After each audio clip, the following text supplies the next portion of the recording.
From Tally to Cali, It's time to wake up. Wake up! Wake up! Warchant.com is your ultimate Seminole sports source. And this is Wake Up Warchant, presented by Corner Pocket Bar and Grill. One more corner pocket. Now here's Warchant.com's Aslan Hajavandi. And Corey Clark.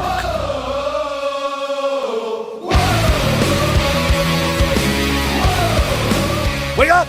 It's Wake Up Warchant presented by Corner Pocket Bar and Grill. Coming up on today's show, apparently the football team's got an All-American that hasn't been able to crack the starting lineup the last few years. We'll see what that's all about. Softball advances to the Supers. Will baseball be able to host one? And a little story time from your guys' time down in the BVI. Wake Up Warchant presented by Corner Pocket Bar and Grill, Tallahassee, Florida, 2475 Appalachian Parkway, cptallybar.com. on the internet. Today's lunch special from 11 a.m. to 3 p.m. Only $8.99. Build your own burger. Half-pound all black Angus beef. Comes with a side dish of your choice. You know that already. Fries. All sorts of different fries. And fried potatoes. Potato salad. How about a side salad? Broccoli as well. It's all there. All those available to you. Over at the Corner Pocket Bar and Grill in Tallahassee, Florida. Go check it out. Check out Warchant.com, the ultimate Seminole sports source. Thumbs up, 5-star rating review, all that stuff. It's been a while since we've done one of these, Corey. kind of forgot what I'm supposed to do. I know this is the part where I bring in the star of the show, Corey Clark. What's up, Corey? What's up, Aslan? Welcome back. Welcome back to the United States. I hope you had a wonderful trip. Yeah, thank you, man. It was it's good. Good to be back. Really good to be back. I'm a lot of people are like, "Oh, America, best country in the whole world." And it's like, "Well, have you ever been anywhere else?" I've been to a couple other places. Yeah, man. I like it here. Like it here a lot. It's good to be back. Food, my bed, potable water from a dispenser coming out of your tap. Right. Lots of good stuff. We'll talk about the trip later on maybe in the show. We got lots to talk about here, but how you doing, man? How's life in general, fatherhood, husband life, all that stuff? Fill me in. It's good, bud. It's only been a week. It's been good. We're still hanging on, still married. Brady is still alive. So, yeah, man, everything's coming up roses. He's got I think he's got 3 days left until the end of his sophomore year. Man, which is crazy. Man, these kids, they grow up so fast. I'm telling you. You know, it's funny. Ryan Kelly, who used to host Wake Up Warchant before you and I did. This is true. We were talking about leaving Hauser this weekend.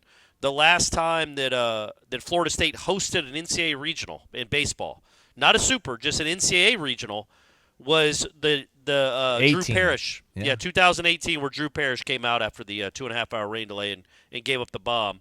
And he said he had just moved over to WCTV. He had just stopped doing Wake Up Warchant, or stopped at Warchant like a few weeks before. That's how long ago it was. Yeah. That Florida State. But the point being, time just goes by so fast, buddy. Just goes by so fast. One day closer to death, right?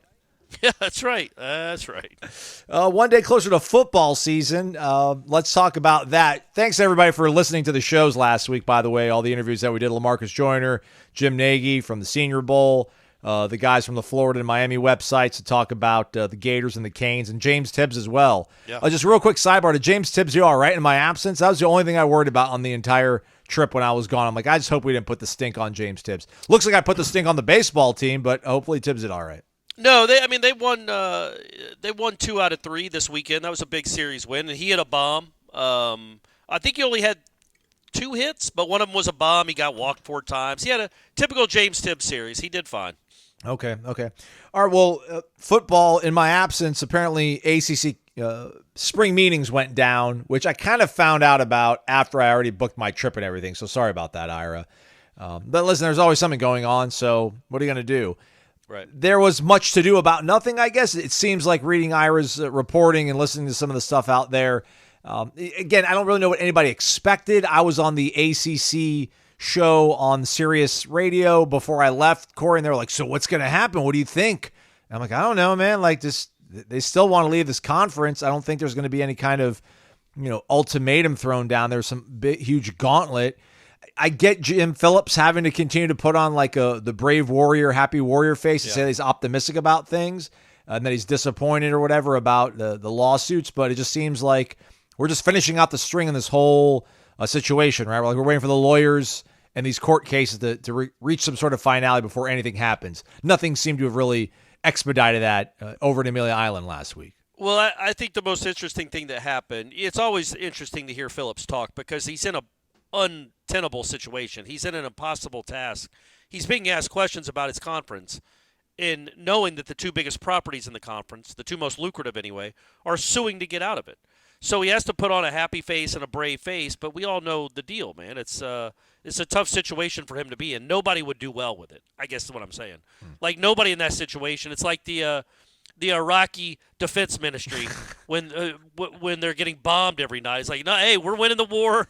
We have nothing to see here. It's like he's in that's an impossible job right now, to go in front of the media and talk about the current state of this conference. But I thought the most interesting thing was, other than a couple of goofy things he said, was the North Carolina Board of Trustees coming out. At least one, and I think two, both came out and basically said we got to get out of this conference. That's UNC.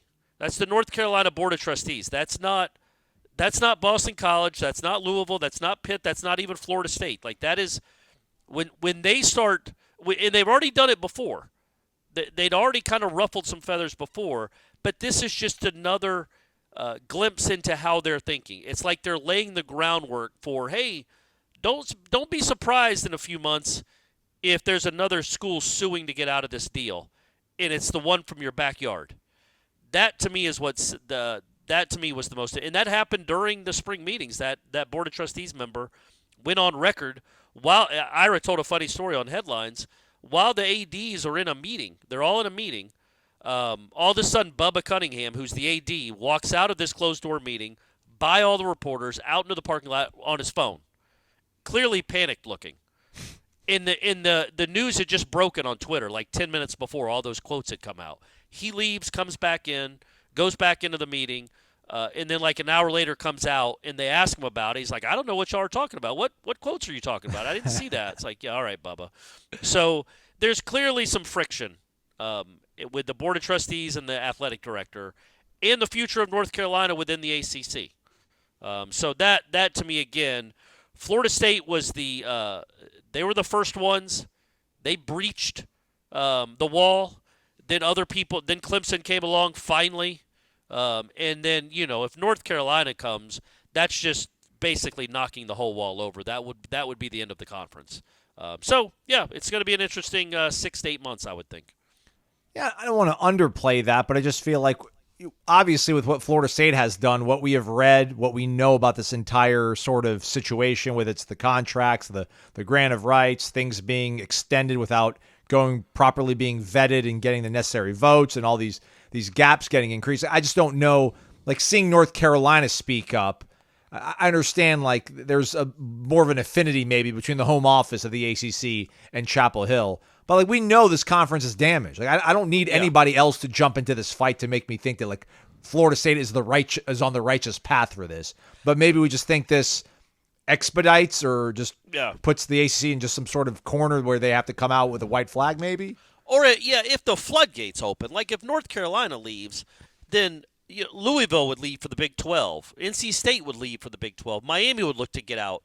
And then all of a sudden you don't have a conference anymore. Then all of a sudden you don't have a grant of rights anymore. You don't have a conference for them to be beholden to. You don't have anybody to even vote, and then maybe you get out a lot cheaper. I don't foresee that happening, and I'm not smart enough to even predict something like that. It's just another domino, and it'd be a pretty big domino that fell. And Ira, when he talked about the press conference with Jim Phillips, he said he only had 2 questions. I think he got to ask them both, but one of them was, because Florida State is saying in their lawsuit that the contract does not run through 2036, that that ESPN actually has a look-in on the contract in 2025. And Jim Phillips, right after saying we are locked in, this is locked and loaded until 2036, the grant of rights is until 2036, Ira asked him about this, and he goes, well, yes, technically ESPN does have a live look-in in 2025. And it's like, well, what that means for the people that don't know, ESPN can look in. That means ESPN reserves the right in 2025 to say we don't like this contract anymore and to blow it up. So it's not set in stone. That's what a look-in is for. It gives the network, not the conference, clearly, it gives the network an opportunity to renegotiate or just cancel the contract or however you'd want to handle, however you want to determine a look-in to be. And the ACC has argued that, no, it's locked and loaded till 2036. Well, then what does a look-in mean? A look-in means that it's not till 2036, ESPN on a whim could say, no, we're done with the ACC. So it's not really like a stone cold lock, a hard and fast contract. So I thought that was interesting too, that Phillips even admitted that yes, there is a look in 25, that ESPN has the right. He had just called it a look in, but he's like, we love our partnership. Right. We don't expect that to change. But theoretically, technically, ESPN could change it in about 7 months if they wanted to. Would they want to, though? I just feel like they've got everything on a good deal, right? Like, why would they want to? If they were really worried about losing Florida State, Clemson, Miami, North Carolina, whoever else, losing those properties, obviously Florida State being the most valuable, if they were really worried that, man, this is down the road, that they've kicked this can down the road, they might be a Fox property in a year from now. Florida State, Michigan on Labor Day night might be a real thing, and everybody's going to be watching our opposition. They might, this is me pie in the sky, wishful thinking. Yes. Saying, all right, why don't we renegotiate this ACC contract to make it more viable with the SEC and the Big Ten? No, they're not going to do that, but theoretically they could. I guess it depends on how much they want to, how much they worry about losing Florida State and Clemson and North Carolina and Miami. Also, in the realm of football, Florida State. This is reported by Ross Dellinger of Yahoo, friend of the program. Also confirmed by us over at warchant.com. But last month, apparently Florida State had taken the services of a Kansas City-based law firm to create a petition, I guess you could say, with the NCAA Committee on Infractions to request the elimination of some of the scholarship reductions and other things that were involved in the penalties they received for the recruitment of a transfer prospect from the state of Georgia who's an offensive lineman who was drafted in the first round of the NFL draft this past year. You folks can go connect the dots as you wish to see fit. A lot of people were asking us this on mailbag shows, Corey, I think for like the last 3 or 4 weeks once the cases in Tennessee and Virginia basically stymied the NCAA and said they could not enforce NIL penalties or cease, I guess, the NIL kind of dealings and businesses that are going on right now. So Florida State's like, well, shoot, if you guys are putting a pause on enforcing all these things, how come we're going to get hosed just because we were first in line to receive our punishment? What I find interesting is that they only requested the elimination of the scholarship reductions, which is 5 total over the course of 2 years, the limit on their recruiting days, and then the fine that they were going to receive, which is 1% of their budget, which I don't know, it was like $200,000 maybe, somewhere in that neighborhood, maybe a little bit less, maybe a little bit more. They didn't push back on the Alex Atkins suspension, which if I was Alex Atkins, I'd be like, what? Yeah. Help me out, guys. Like, why am I the scapegoat in this situation? Because, again, look at the roster from last year, the year before, the roster right now. We're going to list the top 40 players here in a few weeks, I think, apparently. But go ahead and just look at all 85 or 92 guys, or the 85 that are officially on scholarship, and eliminate 5 of them. Do you really think your football season is going to dip your fortunes? But I guess you want all the scholarships you possibly could have. But I just feel like if I was Alex Atkins, I'd be like, man, guys, really? You'd rather have the 4th string tight end and the 3rd string linebacker than me on the field? I don't feel the love. Have you seen the scholarship numbers, Aslan? They have a scholarship crunch right now, buddy. We've talked about it. He can. So what is his punishment again? He misses the first 2 games. I thought it was 3. Right? I thought it was 3 games. Yeah. So but he definitely isn't going to Ireland. Correct. Could he go to Ireland and just not go to the game? I feel like he should be in Ireland. I think he can still coach in practices. He just can't coach games, if I'm not mistaken. Seriously, clearly Ireland is not off limits. The NCAA doesn't have that kind of jurisdiction. They can't keep my man from just taking a trip to Ireland if he wants and going to the game. I think he'd be able to go to the game if he just went as a fan. He just can't coach. That's something we're going to – it's not a great topic. When Harbaugh was suspended, Harbaugh was still coaching the entire week. Yeah. Then the day of the game, like he would stay at the hotel, and then Sharon Moore took over. So it's my understanding that Alex Atkins is going to be able to do all that. But then when the games actually go on, weeks 1, 2, and 3, like he cannot be on the sidelines for Florida State. So it's like, all right, like why not ask for that? Yeah. Hey, I'm with you, buddy. And why not just let him do it anyway and see what happens? What are they going to do, guys? What are they going to do? Just put him in a, I don't know, a hoodie or something? Put sunglasses on him? Bobby Valentine can maybe Bobby give us some Valentine pointers? that thing up. Yeah, get a fake nose or something because it's a pretty important guy to have on the sidelines, right? It's your O-line coach and your offensive coordinator. So yeah, I'm with you, buddy. But I guess in any case, it's nice to see Florida State kind of pushing back on this instead of taking it lying down, which I think that was pretty much the crux of everybody asking us that question of like, hey, like why? Why not at least push back? So we'll see how that goes. That was started late last month in April, so I would think they probably get some kind of resolution to that sooner than later. So we'll keep tabs on that. Also, shout out to Irish O'Fell, obviously going out there to Amelia Island for ACC Spring Meetings. But then I guess he also went and saw Mike Norvell speak to boosters in Jacksonville. Did you go to Panama City Beach, or did Ira go there too?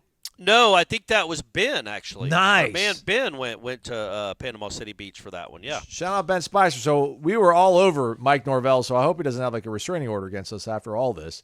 Right.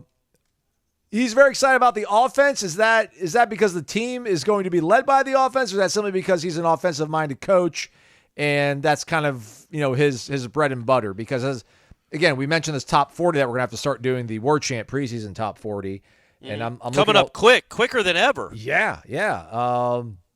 Shout out to the boss giving me an extension on being able to fill in my ballot because I wasn't even able to get on the internet in time for it to be submitted. But he's really excited and confident about this offense, Corey, which you expect him to be, but maybe after watching everything through all those practices, realizing what he's going to be getting in from the portal, Amorian Cooper showing back up, our guy Jake Rizzi. We're going to try to be the exclusive in getting the first interview with him on a podcast.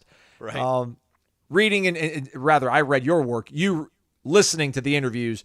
Do you sense anything in his body language, his words, his tone and tenor that he's really excited about what this offense can be?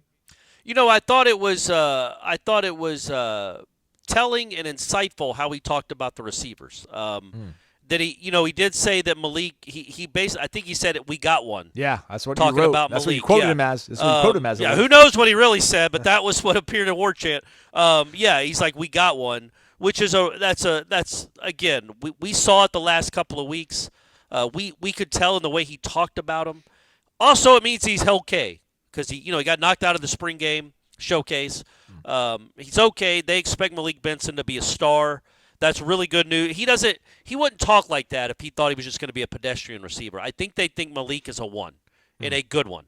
But then also talking about Hakeem, talking about how some other guys have to step up and take the opportunity, at wide receiver especially. He also said he thinks that they lost Trey Benson, who was, the second running back taken? Yeah.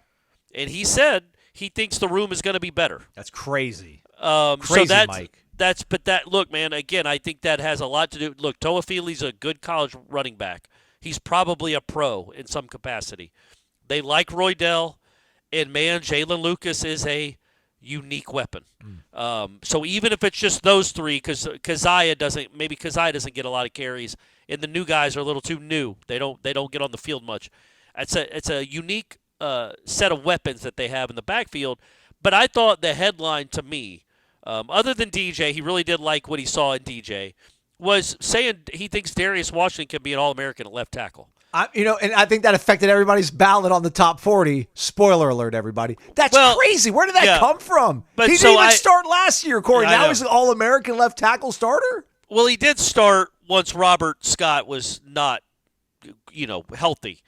So it's two things. It's twofold here. I do think that that's not just coach speak. We've been around Norvell enough. He doesn't just willy-nilly throw out potential All-American stuff like that. I honestly, I agree. Yeah, you're right. I can't remember him saying it about anybody else. Can you? I don't remember him saying, like, I think Renardo Green can be an All-American cornerback, or I think Jamie Robinson can be an All-American safety, or either Verse or Jermaine Johnson.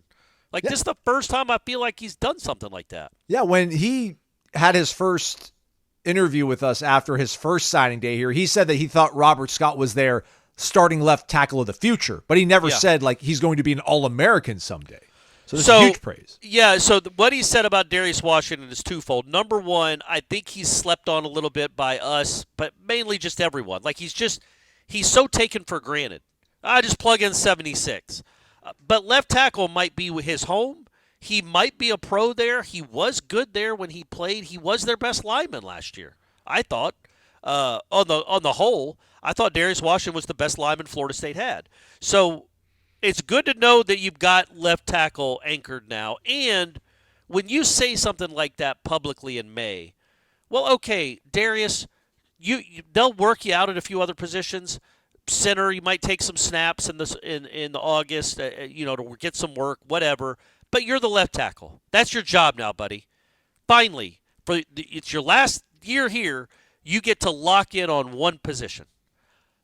Left tackle is yours, which means Robert Scott is not battling for you at left tackle. He's not battling with you at left tackle.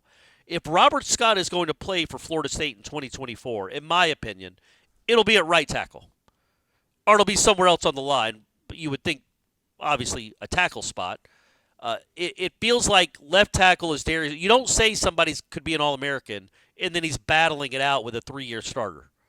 I think they have moved on from the thought of Robert Scott being the starting left tackle. Clearly, right? You wouldn't say that otherwise. But I don't think that means that Robert Scott is done playing football for Florida State. It's going to be more challenging. He's going to have to go win a job. He has just been beset with bad luck injury-wise. But that's you think about going in. You know Maurice Smith is your center. Mm-hmm. You know Darius Washington is your left tackle. Other than that, you have 3 spots open for, name them, the kid from Alabama. Well, I think Richie Leonard's probably one of your guards. I don't know. Probably, but what if Robert Scott wins the right tackle job? Any chance at all you move Byers inside? I mean, they haven't done it, so I need to quit talking about it. Right. But he can play guard. Obviously, is it? According to who though? Like we haven't even really seen him cross train here in his whole career. At UTEP was a tackle, and he played a tackle here all last year. I think when he got here in the spring, they had him at guard initially. And I liked the way he moved, and then they moved him to tackle, and that's where he played. But, maybe he doesn't win the job. But then you have Richie Leonard. You have the kid from Alabama. TJ Ferguson. Golly, I always want to call him TJ Matthews. You have Keandre Jones. Yeah. You have the kid from the Ivy League kid. Jake Rizzi, which I hope Jake Rizzi's not listening to all this because he might not come now. No, he's in. You're locked and loaded, Jake. There's nothing you can do about it now, buddy. You can't transfer out again. And then you have Jalen Early. You have Estes, Armella. Yeah, man, yes, you got a lot of guys. You've got some real depth and real pieces to work with that I think that's why Norvell seems to be excited. I think, and he said as much. 10 guys he said they've got. He thinks they're going to be deeper and better than they've ever been on the offensive line. That would give him confidence. They're not going to be as good at quarterback, probably. Well, not even probably. DJ's not as good a college quarterback as Jordan Travis. And they're not going to be as good at receiver. But they could be close at both. And if they're as close at both, with a better offensive line and a better running back room, well, then that's a reason to be excited. Y'all should get excited for free stuff. Warchant BOGO gets you some free stuff over at vitaminenergy.com. Buy one, get one free using the promo code Warchant BOGO. The world's first clinically tested, clinically proven energy shot with 260 milligrams of all-natural caffeine and no sugar. That's awesome. It's energy, but it's called Vitamin Energy, Aslan, right? Yeah, there's nutrients and vitamins in every single shot, not even 2 ounces, and you'll get all that caffeine. You can also get things like Immune Plus, which got vitamin C packed in here. You can get the Workout Plus, which has got numerous things that help increase your pump in the gym and maybe help burn fat a little bit more effectively. All that in one little shot over at vitaminenergy.com. Noles at the control, hooking you up with that promo code Warchant BOGO. Buy one, get one free. Shake it and take it. vitaminenergy.com. How about the Noles? Lonnie Alameda got the girls, the ladies, the women, peaking, right, Corey? How about that? What's this, like 9 out of the last 10 years they've made it to a super now, or 10 out of the last 11 years after they make work out of UCF, Auburn, and who's the 4th team in this region? It was UCF, Auburn, and Chattanooga, who they almost lost to on Friday night. Yeah, well, they were able to overcome all that and make it to a super. Next up, Oklahoma, the number 2 seed. This year they're not the number 1 seed. On Sunday, they were able to make it past Auburn. That got a little tough, 3-3 tie, but then the floodgates opened up in the 6th inning, if I'm not mistaken, with a 7-run outburst. Man, they had Allison Royalty in the circle, I don't know what happened. I looked away from the screen for a minute or two, and then sure enough, she tweaked something or got hurt. Lonnie and the training staff come out there. I think she might have thrown 1 or 2 more pitches, and Lonnie's like, nope, you're not right, pulling you. They throw Mimi Gooden out there. I don't know if I think she might have faced one batter and walked him, and then had to bring the freshman back in, the other freshman, Dantley. And then she proceeds to shut the door and slam the door on the Noles beating Auburn and making it to a super. Not the best team Lonnie's had in a while, but really good at performance, and they're going up against maybe not the most indestructible, immovable force in Patty Gazzo and the Lady Sooners this time around. So I guess we should appreciate what they've accomplished so far instead of looking ahead so soon. Yeah, that's a really cool moment. It's a cool moment for Devin Flaherty, Kaylee Harding, Kaylee Mudge, the seniors that have been so instrumental the last 3 years. Getting a night like that, getting a night like Sunday night to celebrate with their fans. It was a great crowd. It was an exciting game because it was 3-3 in the 6th against an SEC team. Winning that game, getting like a send-off. Because even if they don't lose again, they're going to be off in Oklahoma for the next 2 weeks. So 2.5 weeks, whatever it would be. So it was cool that they got to win their final game at home, I thought. I think they have reached the mountaintop of what they can accomplish this season. I'm usually a cynic at heart, so take that with a grain of salt. Take that, I'm not a glass half full kind of guy a lot of times with my sports fandom or my sports takes, but they just don't have the pitching to probably match up with Oklahoma. And even if they were to win that series, to then beat the teams they would have to face out there to chase a national championship, because it would appear McKenna Reed just isn't going to pitch anymore this year. And Allison Royalty got hurt. So they're basically, it's Danley and I don't know. It's Mimi Danley. Gooden, yeah. Yeah, but it's basically Danley. Yeah. So, but cool for them, man. Because that was not – look, Friday night they almost lost. They were down 2-1 in the 6th. Tied the game. Devin Flaherty had the go-ahead triple off the wall. And then the next game against UCF, that's a good UCF team. They scored 5 runs in 1 inning. Danley was really good. They got they played good defense behind her and won that game. And then in a tight game, 3-3, Mudge works a walk. The bases loaded. Then your obviously your freshman Beecham gets an infield single. Harding gets basically an infield single, and then Torres, who's the freshman we don't talk about a lot, blisters a 3-run homer to essentially put the game out of reach. And look, this has not been their best season. They probably don't have what it takes on the circle to win a national championship.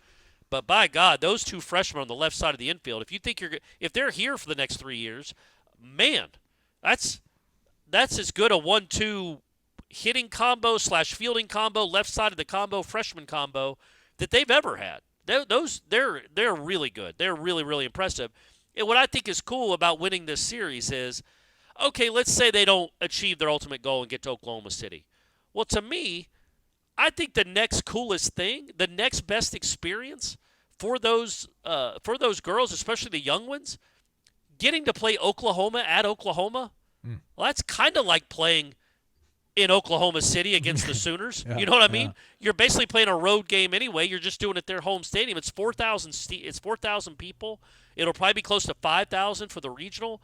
That's just a great atmosphere and a great test for Danley, Torres, obviously Beecham, those younger players. That's a really cool test for them. And it's really neat, man, even in a down year, quote-unquote, for Florida State softball because some pitching woes and some injury luck, they go to the Super Regionals again. That's cool. That's good for them.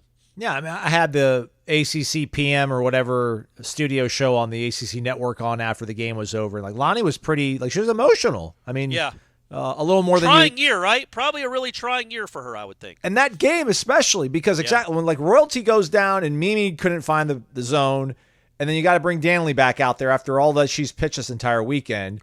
That was, and that's a crazy thing. Like that final score is not indicative of just how tight it was, and it wasn't necessarily that Danley was just gonna be able to cruise the rest of the way. So the fact they were able to have this huge outburst of an inning, with their backs kind of against the wall, that was a huge spot to come out with. And the way they kind of celebrated this win kind of felt a little bit different too. So we'll see if they can maybe find some magic as they take on Oklahoma. I don't see the start times yet, but it looks like it's going to be a Friday, Saturday, if necessary, Sunday lineup. It ain't going to be necessary. Sooners are going down in 2. That's right. By the way, did you? I'm such an idiot. So Saturday night I got home, early night for the Clarks on a Saturday night. I got home around midnight, and I was like, you know what? Let me check out. It might have been earlier than that. It was like 11:30. I was like, let me check out that other softball game, the UCF Auburn game, to see who Florida State's going to play on Sunday. And I tuned in the top of the 6th inning. In Aslan, I legitimately watched the whole thing. Oh, gosh. No, really? In the 8th inning, I'm like, man, I should drive over there. I should drive over to the field and watch the rest of this. But for the folks that don't know, it lasted till 3 in the morning. Gosh. The Auburn pitcher, the one that came up, that came in with the bases loaded and got the strikeouts but then gave up 7 runs, she threw 230 pitches in the game. She threw the whole game. She struck out 21 in 12 innings and threw 230 pitches. She also pitched earlier in the day. So she threw 260 pitches in the day. My God. The girl for UCF threw exactly 200 pitches. So the 2 starting pitchers pitched the whole game and combined threw 430 pitches. UCF had 3 hits. It was 1-1 forever. Oh, my. So anyway, so I watched the whole game because I was like, at some point I was like, well, I got to keep going now. I can't not do this. I owe committed. it. Yeah, I'm in too deep. So I saw when they moved the game back to 6 p.m., the jerk in me, because I knew why they did it. The weather was perfect. Finally, Sunday, the weather was perfect. The game was supposed to start at 4, but it didn't start until 6 because Auburn, I guess, petitioned the NCAA to move the start time back 2 hours because their game ended so late. Which, me being the jerk I am, would have been like, well, you could have won it in 7. Yep. You didn't have to be in the loser's bracket either, Coach. Sorry, but no. The championship game starts at 4. I'm sorry your girls couldn't get a hit for 2.5 hours, man. That's not our problem. No. You could have you could have lost, or you could have won it way earlier than you did. The game could have been over at midnight, but no, you chose to play till 3. So no, that just shows but I get it too because it had been pushed back because of weather delays. So that game started at 10 p.m. It probably really would have started at 7 if they hadn't moved it back because of all the rain in the forecast. But either way, it was cool that girl that was so dominant on Saturday came in and gave up 7 runs to Florida State, and Florida State goes to the Supers. Oh, man. Better team, the best team won. The better team won. That's correct. all that really matters. Meanwhile, baseball, they'll be in Durham, right? Was that where Charlotte, baby. Yeah. We're moving up in the ACC baseball tournament. They are in the vaunted Pool D. The group of death, some are calling it. They are paired up with Virginia and Georgia Tech. Yeah. So the way this works is the team with the best record in each pool advances to the semifinals. We play each of them one time. So Florida State will play Georgia Tech. They'll play Virginia. Virginia will do the same, obviously. If you were tied, so if everybody just wins one game, is that possible? Everybody can be 1-1? Yeah. Any ties at the completion of pool play, the tiebreaker is the team that's the highest seed will advance. So right. If they tie with Virginia, they will be the odd team out, Florida State. And as we sit here and talk to you folks, I think the last projection I saw had Florida State as the 9 seed in the national tournament. So there's a lot on the line for them in Charlotte if they can get some wins. I think if they make it to the semifinal, if you beat Virginia, I feel like that's probably a good topper on the resume to get you that top 8 national seed. But don't stop there. But I guess before we maybe get to that, they obviously lose to Pitt, which I'm not too happy about that. They lose to Stetson, but they bounce back and they're able to beat Georgia Tech. Yeah.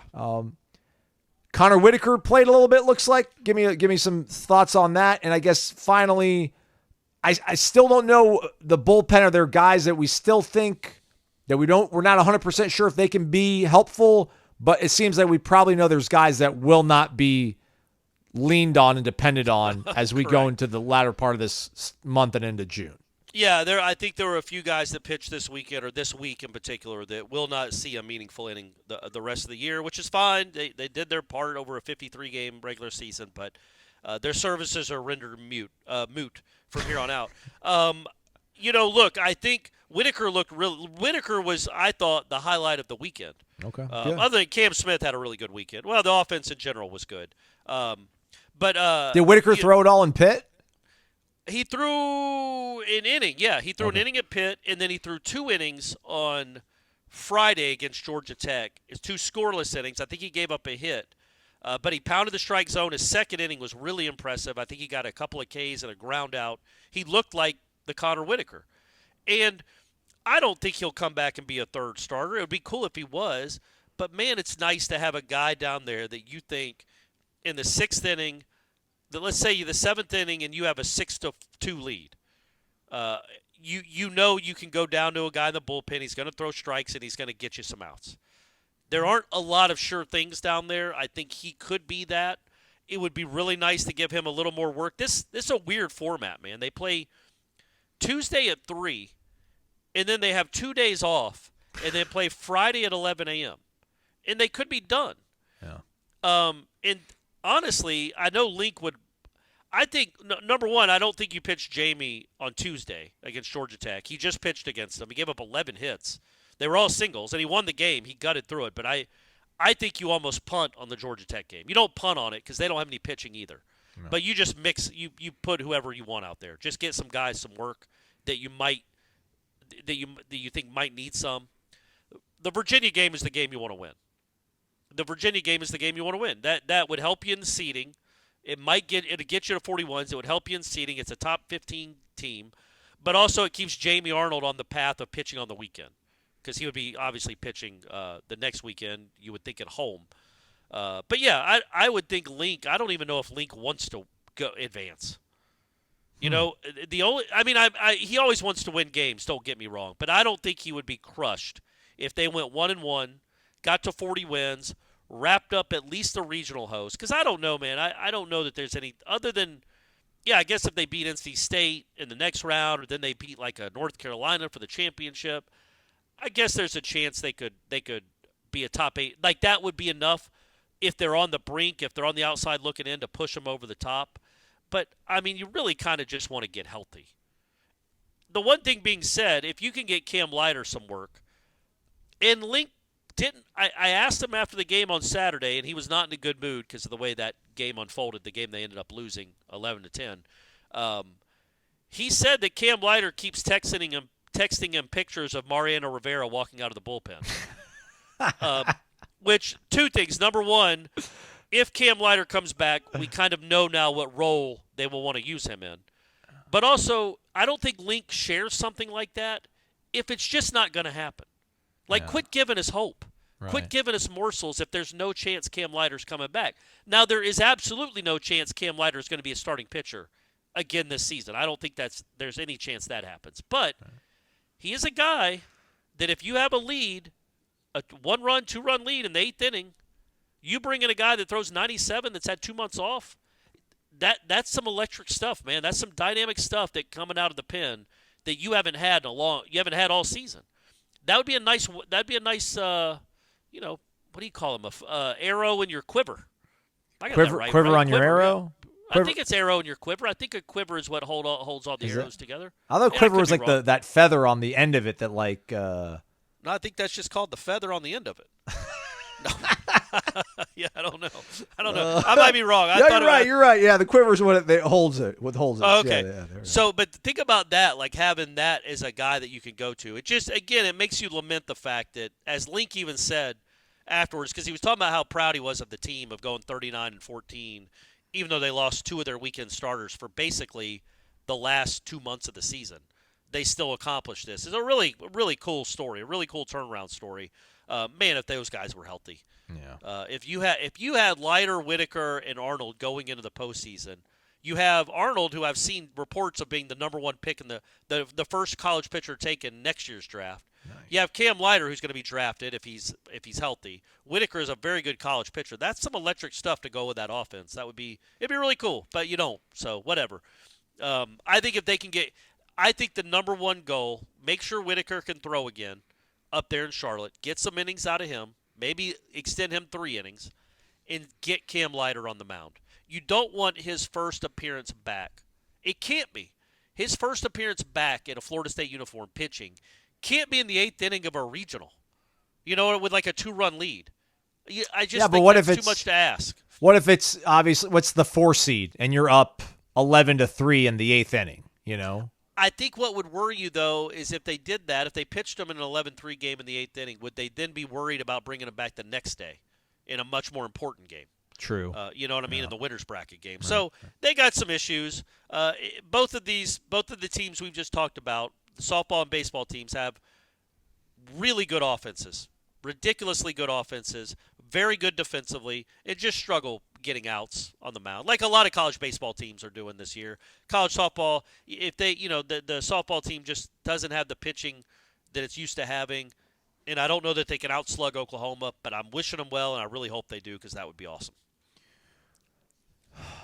So it feels like, you're going to go Jamie Arnold, Carson Dorsey. Those are like your starting pitchers. I would go with Dorsey in the I don't know, man. I would almost treat Tuesday like a bullpen game. Like I'm trying to think of I'm talking about like regionals, supers. Oh yeah. I think regionals. You start Dorsey in the first game. You start Arnold. You save Arnold for the second game. Dorsey pitches really well at home. He's pitching against a 4 seed. I think he's good enough. Again, that's a little risky, but that was the 11 way forever. Yeah, was he would save his ace for the Saturday game, and we could all make fun of 11 in the postseason. Well, he won like 12 regionals in a row. Like he had the longest regional winning streak in college baseball history, doing it that way. So you save your ace for the Saturday game. You go with your second pitcher in the first game, which is Dorsey, who at home is a different pitcher. He's been good at home. I just wonder what you do if and when you get to that third game. Who do you pitch after that? They still have some issues there. But what I was kind of trying to get to is that you got those two guys, your frontline guys, Jamie Arnold and Carson Dorsey. But man, if you have Connor Whitaker, Cam Leiter, as well as Brennan Oxford to go to, that's. And Holtz, I think Holtz is a guy, and Joe Charles pitched well. Yeah, I thought this weekend. Joe Charles, he's 3 outs, man. He's 3 outs. Like if you can try to extend him, but then you do that at your own risk. You do it at your own peril. But he will give you 3 outs. He'll give you 1 inning. So yeah, Joe Charles in that mix too. That I still think that's not ideal. Like you still would wish that Whitaker and Leiter were whole, and those are your number 1 guy, your number 3 guy. Jamie Arnold's in the second. He's your number 2 guy in that sort of situation.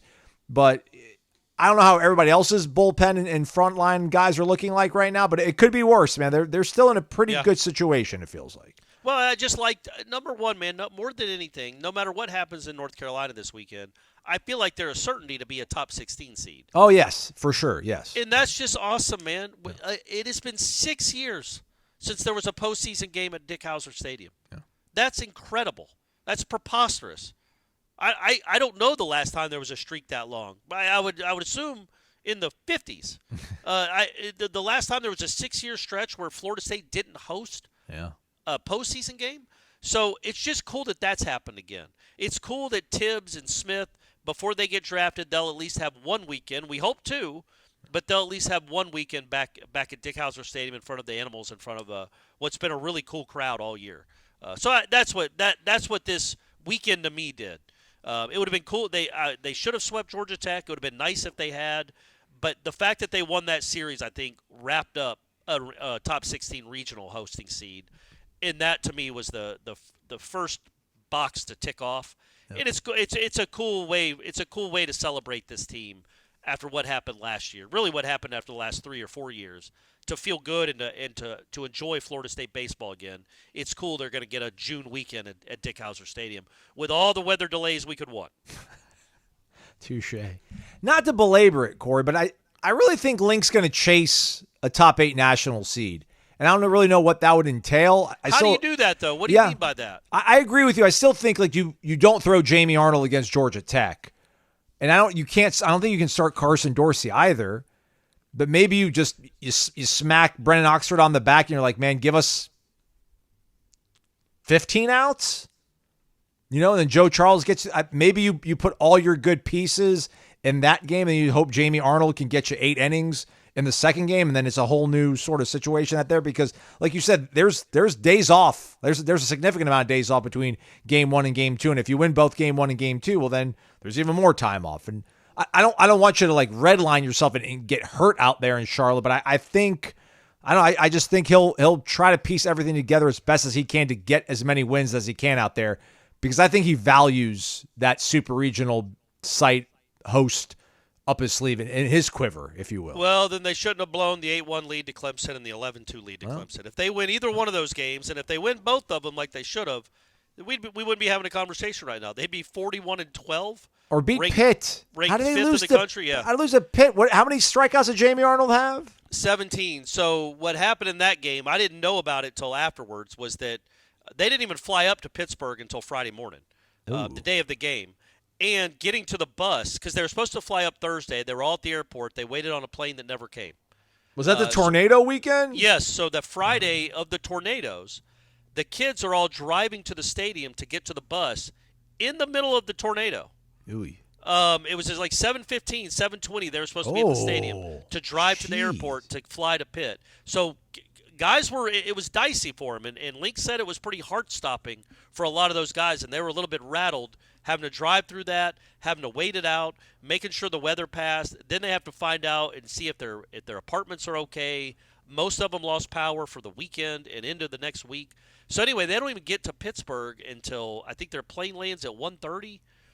They get to the hotel at 3, then they're at the field at 4, and then they're playing a game. Yeesh. Now, that doesn't mean you all of a sudden forget how to hit because you didn't get there the day before. But Arnold was great. The offense just wasn't the offense. Then Dorsey was bad in the second game, and they lost, I don't know, like 8-6 or something, and then killed him in the third game.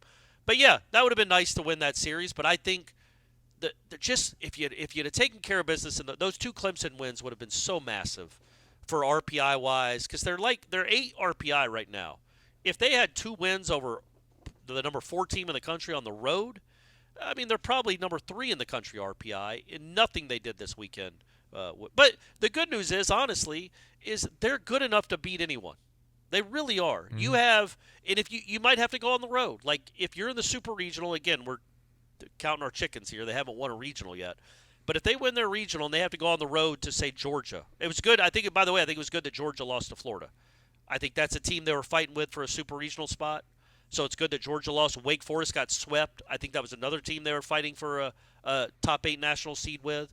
So some things broke their way this weekend anyway. They might still have some work to do. But either way, if you have to go on the road to one of these SEC schools, it won't be – Clemson's as good as those teams.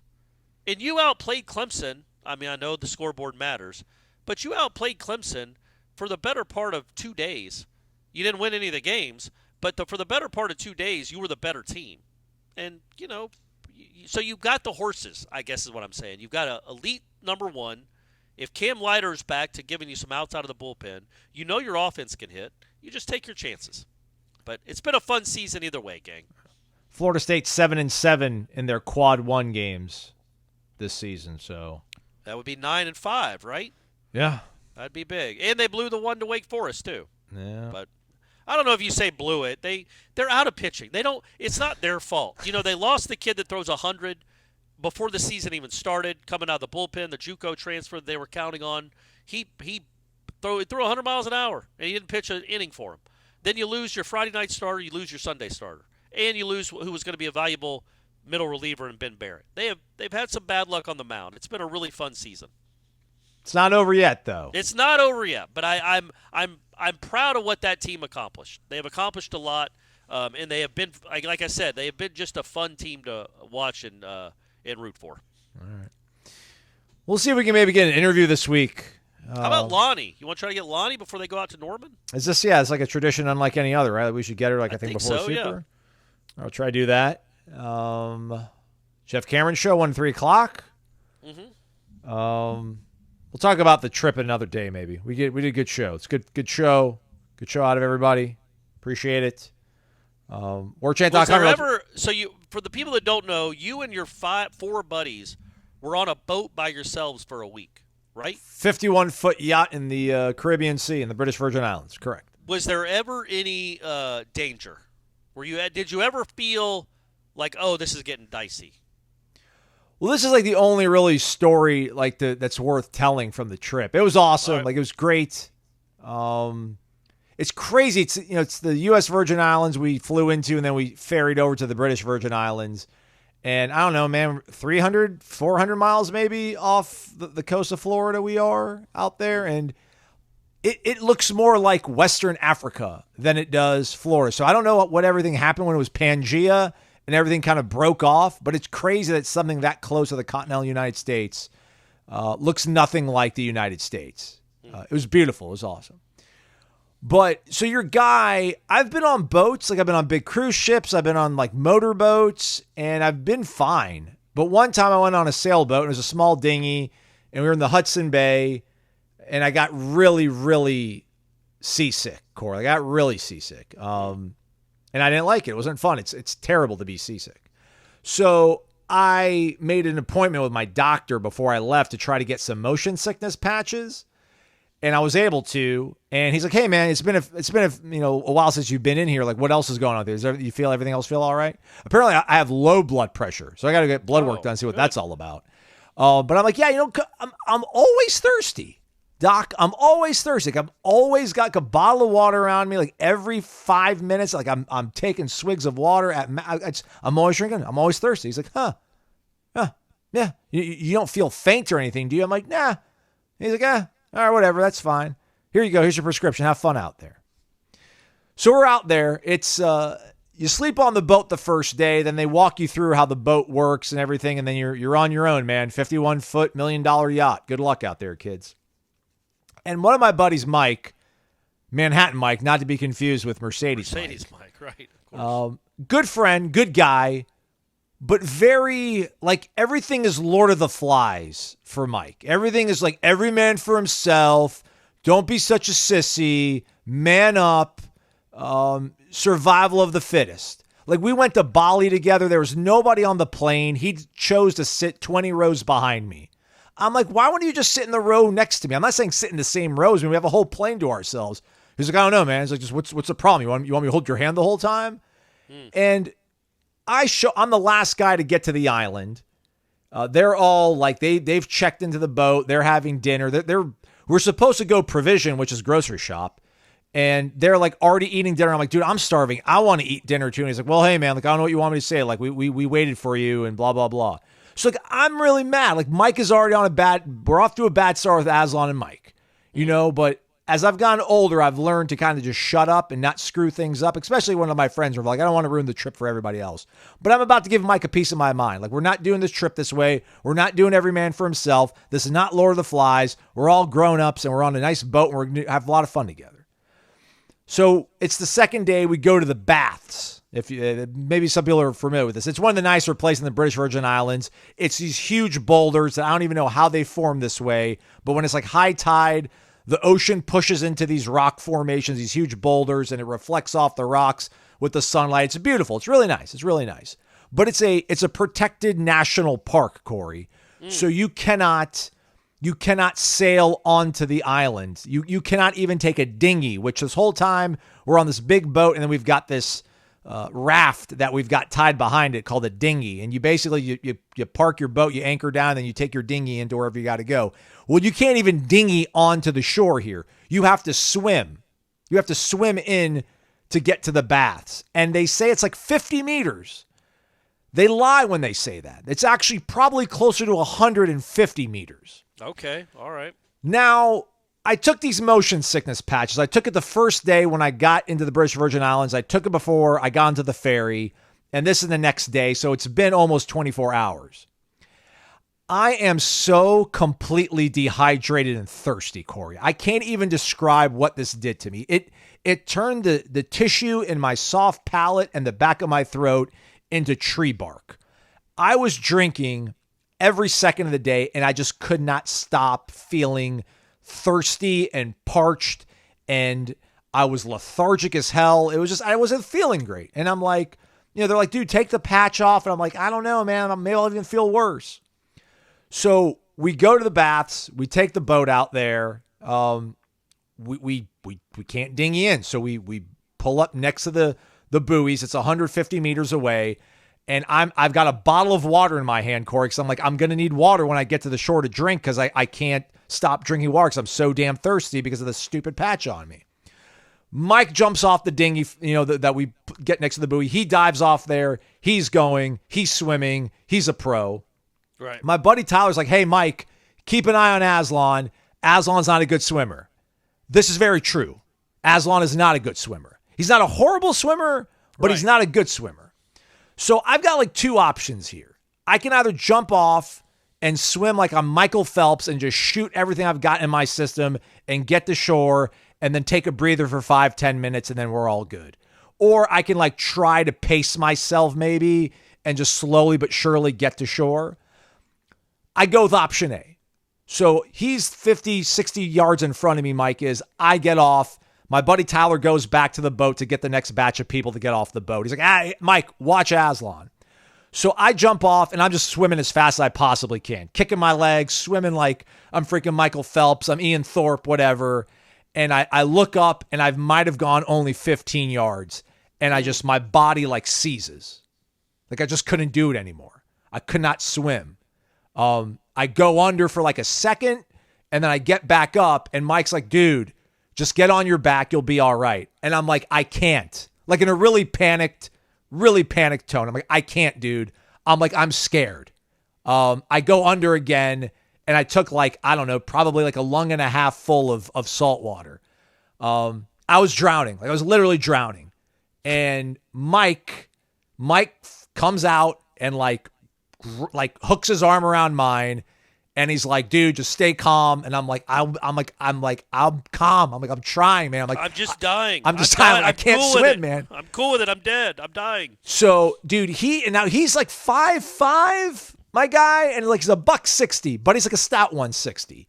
And he's just like, he's swimming both of us with one arm and both of his legs. And man, God bless him. He literally saved my life. He saved my life. He swam you back to the boat, I hope. No, he swam me. So he swam me to the buoy line, and I was able to like ride. I was able to basically just hold on to those and just like ride them all the way onto shore. Okay. All right. We had a paddle board that my buddies, they brought back. So when they found out that I almost died, they went and got the paddle board and they put me on the, I swam the paddle board back to the boat on the way back in. This was after like 30 minutes after I finally got back on the shore where like, I rode the buoys down. I just started like violently dry heaving. And then that turned from dry heaving into actually like puking salt water, which is an absolutely miserable feeling. So all this to say, kids, also this patch I took, Corey, guess what the number one side effect of it is? Vomiting? Dehydration. Oh, good. So man. my doctor, who I said I've been really dehydrated and thirsty all the damn time, decides to give me a prescription for something that apparently makes you really dehydrated. You want to give him a shout out right now? Yeah, seriously. And then the second thing is like I had no energy, man. I was so shot and it was crazy. But yeah, we lived. I lived, and you're here. Yeah. To think that like, 12 hours before that, I was about to like go off on him and be like, dude, you're a jerk. You're a dick. I can't stand you. You need to stop being this way. I'm like, just shut up, Aslan. You're in your head. Just shut up. Have fun. And then Mike saved my life. So rest of the trip was awesome, other than our generator breaking like every other day and our AC going out. Other than that, that was fantastic. I feel like that's first world problems when you're on a 60-foot yacht. It is. Sometimes generators break, buddy. Yeah. Sometimes generators break. But I'm glad you had a good time. I'm glad you're alive. If you had died, we would soldier on without you.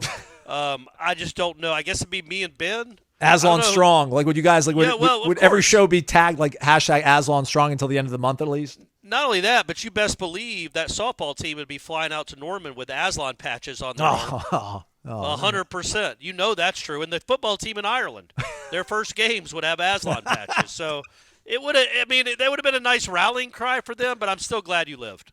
So am I, man. So am I. Also, I think I might have rethought my stance on aisle versus window seats. I think I might be an aisle guy now. I was usually a window seat guy, but I almost had like a panic attack on the way back. And I'm like, I want to get off. I'm like, I don't want to sit here anymore. I want to get up for a second. I couldn't because I was in a window. And I will never say anything about you and not liking to fly because it really does suck. It was 3 hours. I went Tallahassee to Atlanta to the St. Thomas. And it was like a 3 hour, 15-minute flight, and it was just hell. I mean, and you're not supposed to be up there. You realize, what am I doing up here? This is crazy. This is crazy. What are we doing here? Hey, I'm with you, buddy. Yeah. All right, that's a wrap for all of us. That was story time for you folks. 2 more shows minimum, including a mailbag. We'll give stuff away for free, courtesy of our great friends over at Cummins. Follow them on Instagram, Cummins Lifestyle, everybody. Jeff Cameron Show, 1 to 3 o'clock, I'm pretty sure. And we'll be back with some more shows, but warchant.com going strong all the time. Check it out, warchant.com. For Corey, I'm Aslan. Thanks for listening to Wake Up Warchant, presented by Corner Pocket Bar and Grill.